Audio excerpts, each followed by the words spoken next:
Hello दोस्तों, अगर आप न्यूजीलैंड के बाहर इंडिया, पाकिस्तान या किसी और कंट्री में हैं और आप सोच रहे हैं न्यूजीलैंड मूव होने की और वहाँ टीचर बनने की, तो आपके सामने डिस्क्रिशनरी पाथवे एक टर्म जरूर आई होगी और अनफॉर्चुनेटली गूगल पर भी इस बारे में कोई ज़्यादा इन्फॉर्मेशन अवेलेबल नहीं है। तो चलिए इस वीडियो में बात करते हैं डिस्क्रिशनरी पाथवे के बारे में। देखिए, मैंने अपनी पिछली वीडियो में भी एक्सप्लेन किया था कि न्यूजीलैंड में टीचर की जॉब करने के लिए या किसी भी टीचिंग पोजीशन पे अप्लाई करने के लिए हमें टीचर रजिस्ट्रेशन करवाना पड़ता है टीचिंग काउंसिल के साथ। बेसिकली हमें अपना एक टीचिंग लाइसेंस लेना होता है टीचिंग काउंसिल से, उसके बाद ही हम न्यूजीलैंड में टीचर बनने की सोच सकते हैं। तो इसके लिए पहला स्टेप आता है कि इंडिया में जो भी हमने क्वालिफिकेशंस की हैं, जो भी आपने डिग्री डिप्लोमा कुछ भी किया हुआ है, वो NZQA से हमें असेसमेंट करवानी होती है। इसमें 1 मंथ का प्रोसेस लगता है। हमारे सारे डॉक्यूमेंट्स NZQA के पास जाते हैं और NZQA अपनी रिपोर्ट देता है 1 मंथ के बाद और हमें बताता है कि हमने इंडिया में जो डिग्री की है, जो क्वालिफिकेशन की है, और न्यूजीलैंड में टीचर्स को जो डिग्री या क्वालिफिकेशन करवाई जाती है वो कितनी रेलेवेंट है। हमने जो यहाँ स्टडी की है वो सफिशियंट है या नहीं न्यूजीलैंड में टीचर बनने के लिए, बच्चों को वहाँ पढ़ाने के लिए। इसमें 2 केस बनते हैं। फर्स्ट, आपकी रिपोर्ट में ये मेंशन हो सकता है कि आपने जो यहाँ पे डिग्री की है वो रेलेवेंट है न्यूजीलैंड की स्टडी से, वहाँ के करिकुलम से, और आप सफिशिएंट क्वालिफिकेशन है आपकी एक टीचर बनने के लिए, तो वो आपको एक सेक्टर अलॉट कर देते हैं कि आप अर्ली चाइल्डहुड एजुकेटर टीचर बनने के लिए एलिजिबल हैं, या आप प्राइमरी टीचर बनने के लिए एलिजिबल हो चुके हैं, या आपकी जो क्वालिफिकेशंस हैं वो हमारे सेकेंडरी टीचिंग से मैच करती हैं और आप सेकेंडरी टीचर की जॉब के लिए एलिजिबल हैं। वो लेवल अलॉट कर देते हैं हमें। ये था फर्स्ट केस। सेकंड सिनेरियो ये भी हो सकता है कि वो आपकी रिपोर्ट में ये मेंशन कर दें कि आपने जो इंडिया में क्वालिफिकेशंस की हैं ये सफिशिएंट नहीं है, ये हमारे जो करिकुलम है न्यूजीलैंड में उससे मैच नहीं करती हैं। आपने कुछ पोर्शंस जरूर स्टडी किए हुए हैं बट आप सफिशिएंट नहीं है ये क्वालिफिकेशन डायरेक्टली न्यूजीलैंड में टीचर बनने के लिए या रजिस्ट्रेशन के लिए। तो यहाँ पे आती है जरूरत हमें डिस्क्रिशनरी पाथवे की।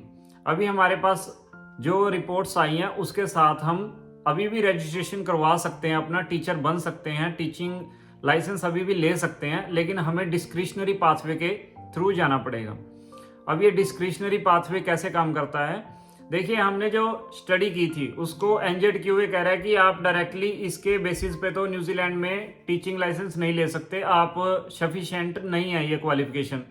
तो उसके साथ में हमें ऐड ऑन करना होता है हमारा टीचिंग एक्सपीरियंस।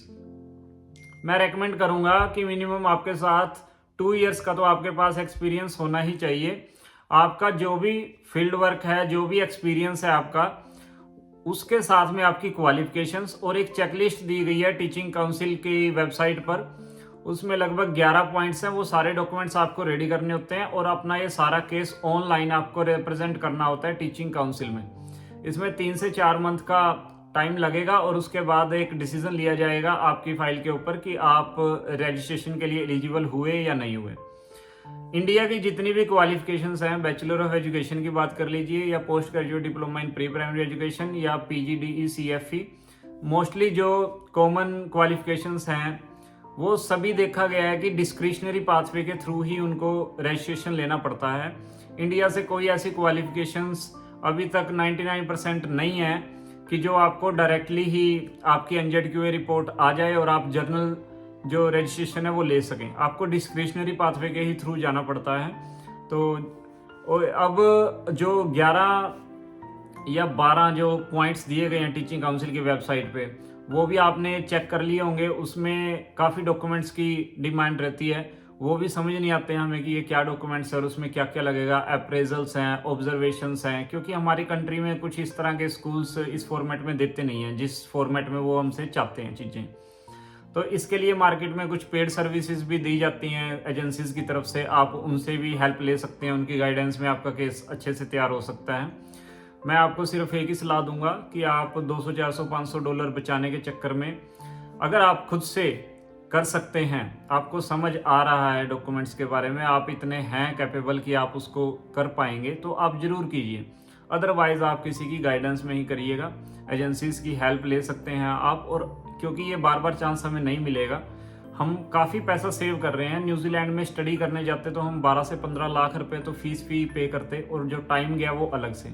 अगर आप न्यूजीलैंड में डायरेक्टली एक टीचर बनने की सोच रहे हैं तो आपको थोड़ा सा कॉन्शियस होकर चलना पड़ेगा, इन चीज़ों को बिल्कुल ध्यान से करना पड़ेगा। कहीं ऐसा ना हो कि हमारी छोटी सी गलती, हमारी मिस्टेक, और हम केस जो है वो नेगेटिव हो जाए हमारा सारा।